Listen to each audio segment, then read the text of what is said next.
నాకసలు టాలీవుడ్‌లోకి వద్దామని ప్లాన్ కూడా లేదు. ఓహ్! నేనేదో ఇంగ్లీష్ బ్యాండ్‌కి వాయించుకునేవాడిని. ఆహా! ఇంగ్లీష్ బ్యాండ్‌కి వాయించుకొని ఫుల్ రాక్ అండ్ రోల్ ఆ జోన్‌లో ఉండేవాడిని. హ్మ్. తర్వాత రవికాంత్ షార్ట్ ఫిల్మ్‌కి ఒకసారి మ్యూజిక్ చేశా. హ్మ్. మ్యూజిక్ చేస్తే దెన్ అడిసేషన్ నచ్చింది. హ్మ్. రవికాంత్ పిలిచాడు నన్ను.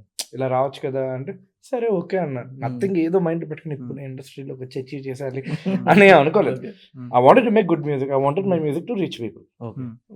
I'm an entertainer. That's about it.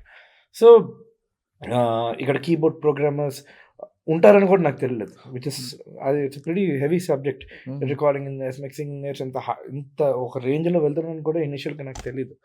Because మాది బ్యాండ్ కంటే ఏముంటుంది, it's very specific. We record a certain way, we give it outside for mixing and mastering. That's it.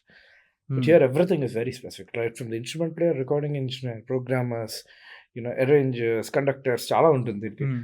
So, ఏదో గుడ్డి నుంచి బయటకు వచ్చినట్టు వచ్చింది అనిపించింది నాకు. హ్మ్. సో, అజయ్ అర్సాడా నాకు ఫస్ట్ ఇలాగా ప్రోగ్రామింగ్, ఈ వర్క్స్ ఇవన్నీ ఉంటాయి అంటే, అజయ్ అర్సాడా ఆ మ్యూజిక్ డైరెక్టర్, వాడు నాకు ఫస్ట్ హెల్ప్ చేశాడు. Is also from Vizag. Is a good friend. So, ఇలాగా హెల్ప్ చేశాడు. హ్మ్. దెన్ యునో కైండ్ ఆఫ్ వెంటనే బస్ వేసుకొని వచ్చాను. చెప్పాడు గంటలో బస్ బుక్ చేసుకొని వచ్చాను. నేను టైం వేస్ట్ చేయను. వచ్చాను 3 days పాపం నాతో కూర్చొని 10 డెమోస్కి, నా ట్యూన్స్కి అన్నిటికీ హీ మేడ్ ది అరేంజ్మెంట్స్. ఓహ్! అప్పుడు శేష్కి వినిపించాను. అలా స్టార్ట్ అయింది జర్నీ.